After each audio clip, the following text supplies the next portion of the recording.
Hey guys, Bill Thompson here with Spartan Forge. I wanted to run you through some basic app functionality and maybe show you some stuff along the way that you didn't know about the application. 4 ways to drop a pin. The first way is my favorite way, especially when I'm out in the field, and it's just double clicking the compass. Quick and easy. The second way that you can do is anywhere you're looking on the screen, just hold your thumb down, and when it vibrates and releases, you've got a pin on the top of the screen. You can see exactly where it's placed. Scroll down, you see all the subheadings, all of the different categories, and then scroll to the bottom, place pin. The next one is using the tools menu. Click tools at the bottom, place pin, same process. The last one I'm going to tell you about is the radial button. Radial button, there's a small pin looking icon. Just click that, you can edit in the same way. Place pin, boom, you're done. Especially when you're in the field, I like using that quick tap on the compass, and then I can just edit them later, or you can take a pin and attach it and remind yourself what you need to edit later. It's just a quick way to do it in the field. All right guys, now I'm going to walk you through the chip system and the map layers. The bottom here you see map layers, just click that. You have these 3 different tabs at the top. Those are your 3 mapping layers. So this first one here, I'm just going to pick an icon. I'll pick the satellite icon. I'll push apply. Also, whenever I'm long holding in there, I can change the name. I can say aerial, call it whatever I want, or UAV, doesn't matter. Apply it, and then I'll pick the UAV here because that's the imagery that I like in the area. Obviously, it's UAV. I'll throw on something like roads. I'll throw on public land, whatever you want, it doesn't matter. Just pick how you want to configure it. You have state layers at the bottom. I'll go through that in a second. For the second one, we're going to go to LiDAR. In LiDAR, I like water. I usually like slope angle, maybe some contours. Not a lot of contours in this area, but I'm going to turn on the slope angle as well. And then you get that legend in the corner that tells you the degrees of the slope angle. Then for my third one, I'm going to go with traditional topo. So I'll scroll back up to the top. I'll go over to my topo map. I'll put the contour interval that I want. In this case, I'm going to use 20 feet, water, whatever else you want. And then you just simply exit out and you've saved that. Then you can go up to the 3-line menu and you'll see the compass swiper. Just hit that compass swiper and turn it on. And now when you're out in the field, if you want to switch between maps or take a lot of time, you just swipe right over top and you have those 3 pre-configured maps there for you, and they're easily accessible. All right guys, in that map layers button, you also have the state layers. So if I go into here, I'm in LiDAR on this one, doesn't really matter which one you put it on. I'll just turn on deer in this area. When I exit out and I zoom, you can see now I have all of these units for deer. What you can do is you can go to each one of these units, you can click on them, and you're going to get the intelligence on that area. It'll say the unit, it'll say the dates, the seasons, whatever's in, whatever's out, you'll be able to figure it out. And it's just a nice little feature that a lot of people don't know about. So do use that state layers button, especially when you're scouting for tags or you want to know when your season opens up or whatever else. It's there for you and it's easy to get to. All right guys, now I'm going to talk about offline maps. Once again, map layers button, scroll over to the right. You have the offline maps. They're pre-configured. In the future, we will make them so that you can select larger or smaller tracks than what we've just predefined here. But for here, you just click new offline map. You go to your area. However you set up the map before you go to your offline maps is the offline map that you're going to have downloaded. So pre-configure the map the way that you want it. You can do the same location many times, many different pre-configured maps. I configure it the way I want. I turn everything on. I pick the resolution, whether that's low res, ultra low res, or high resolution. I click create, and then it starts downloading the map tiles, and you have that in your offline maps, which you can get to through the offline maps button. All right guys, now I'm going to run you through the compass tools. So the compass tools down here in the corner are just meant so that when you're in the field walking around or you're on a tree stand, you don't want to have a lot of movement. You can get to your tools right from your thumb that you have on the screen. So what I'm going to do here is I click this radial button. The first one I have is 2D and 3D. And when you're in the 2D or 3D, you can emphasize the terrain by sliding that button up or down. And that's the 2D and 3D. The next one I've already talked about, but I'll say it again, place pin. It's in your radial menu. If you need a different way to get to it, for whatever reason, click that button. You have here at the bottom, you can name the POI, the place of interest. You can copy the GPS location. And if you scroll side to side, you have a number of pins under each one of these subheadings. You can place notes or you can add an image. Once you've done all that, scroll to the bottom, place pin, boom, you're done. Next one is measuring. It's kind of self-explanatory, but when you're on the map, zoom into the area you want to be.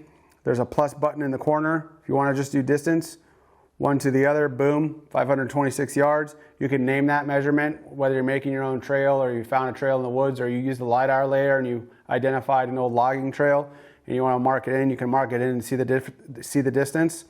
Name it and you can save it to your content.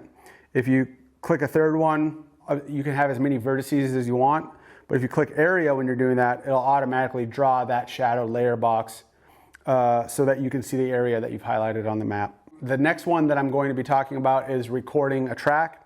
Pretty self-explanatory again. Go to that radial menu, record the track, start it. You can see it up in the top, how many yards you've covered. It will shift to miles after you've gone through 1,700 yards or so. You have the time and you have the speed.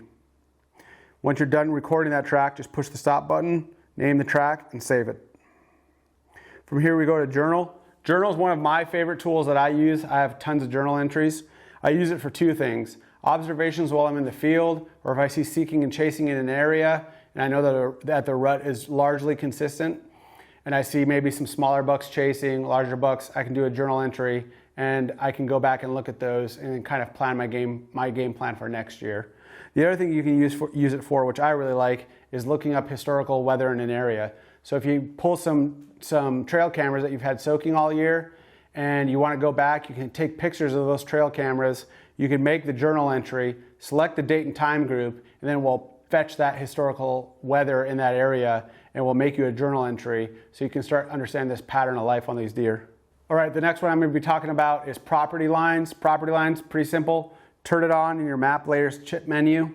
Once it's turned on, you'll see the property lines. When you zoom in on an area, you'll get a name. Click on that name and you'll get property access, or what I call the annotation tool. You'll see who owns the land. You'll see the tax address, the physical address.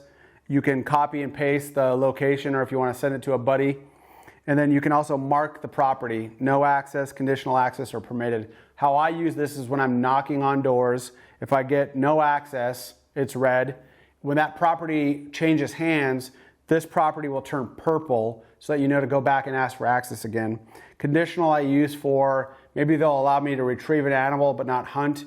Maybe they'll allow me to put a camera out but not hunt, or any conditions upon the property. If you get a signed permission slip, you can add that to your photo portion of the property, and then you can put the conditions of the property in your notes layer and save those. So if there's somebody who doesn't want you hunting on Wednesdays or doesn't want you hunting on Sundays, you can put that in here so you don't forget. Upload the permission slip and then you have it. So if you run into DNR or somebody else, you have that in there ready to go.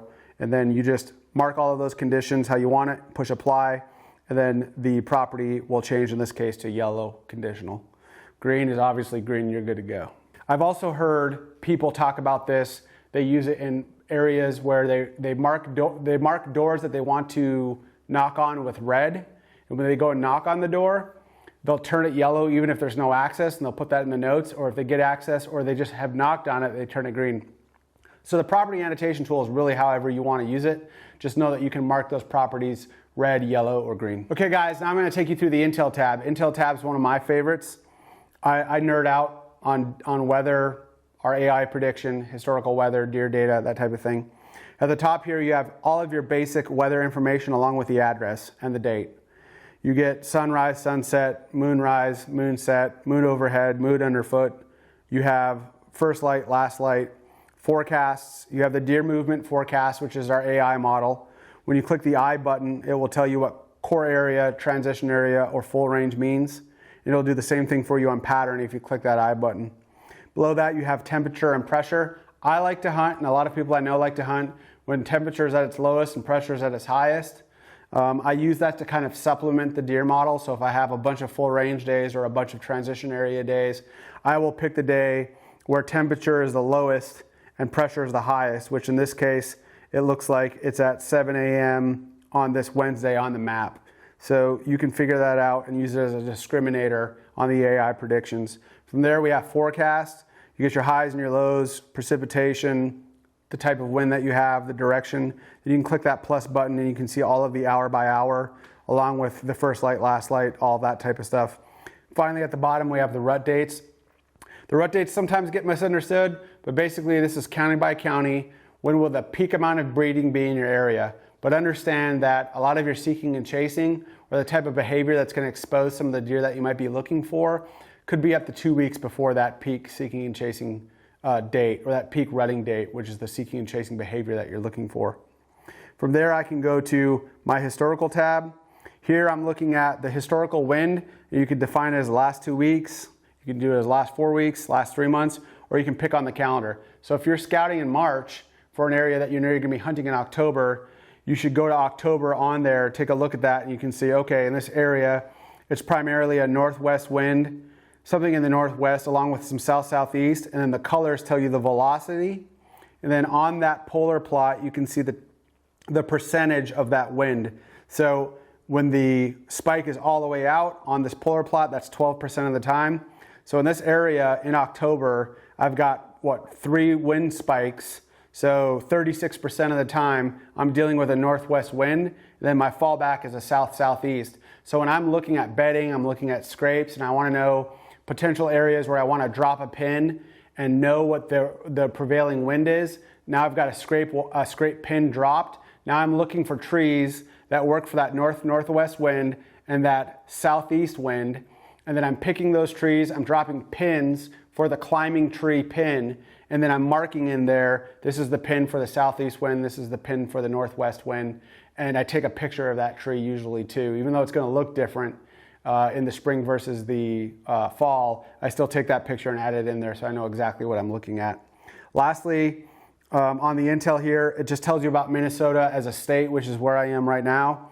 It tells you about the public land, it tells you about the tracks, it tells you the amount of hunters, the deer population. It even gets into some states the buck to doe ratio for that year, the harvest success, the records. But then you can also go to the browse and you can get pictures of the food and the browse that deer are generally feeding on in that area. Again, super useful tool that I think gets overlooked by people. All right, guys, next I'm going to be talking about Blue Force Tracker. Obviously, this is something I lifted from my military experience. Blue Force just means your buddies. So what you can do is you can draw some geometry on the map, and then once you've drawn that geometry, you save it, and any pins that you drop in that area will be added to everyone who either has your rally code or who you have entered by email. So you can see in this area, these blue pins are inside of the blue geometry.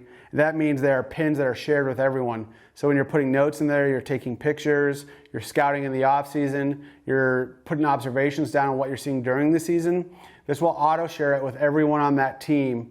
And in the future, we'll do location sharing as well, but for now it's just pins. But you can also drop a pin at your location. As long as you have service, it will show the users in the area who have access to that Blue Force team where you are. And it's really handy for notes, scouting in the off season, sharing information, and doing it in an easy way where you're not sending pins back and forth every time you add something.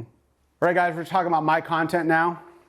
When you drop a pin inside of the application, it categorizes them. You have pins, you have deer that you've named in the journal, you have your Blue Force teams, you have your tracks, your measurements, and your property access. It's pretty self-explanatory, but when you drop any of those objects on the map, they'll get categorized in this way, and you can go and look for them and find them under food, scouting, terrain, access, your journal deers, anything that you're putting in there. It's just a quick, easy way to get to it.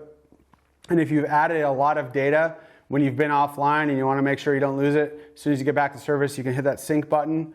Or if you want to just make sure you have the data before you go out into the field and you've done some web app scraping, once you're done on that web app, go to your mobile app, hit the sync button before you go out in the field. If you don't do that, sometimes it takes a little bit longer for that data to sync. You can just make sure you have it before you go offline. All right, guys, now I'm going to talk to you about editing a pin. So you went in the morning, you used the quick drop tool to just put a pin on the ground. Now you want to go back and edit it. Click the pin, go to the bottom, edit pin. If you had a picture or you took a picture while you were going in, you can look for the time code of that picture that you took. You can attach it here. So if it's a picture of a scrape that you found while walking in, you can use that scrape pin icon. You can put in the notes, and then you can add a photo of it, scroll to the bottom, and you push the update button. You can also click that pin if you want to move it a little bit, go to the edit pin functionality, and you can say reposition, and it will just throw up a shadow or a transparent version of that pin, and you can move that pin wherever you need to on the map to apply it and update it. And then just push that update button and the pin's been moved. We just went through the rundown of the application. I hope you learned some stuff or found some features that you didn't know about. If you're enjoying what you see, please let us know. Leave us a review in the App Store. If there's something that you don't like or you have a question, hit us up on Instagram, Facebook, leave us a review, or preferably email us at support@spartanforge.tech. You'll be hearing back from me. Once again, guys, thank you for listening in, and have a great day. Have a great hunting season, and let's go get some beer, Jordan.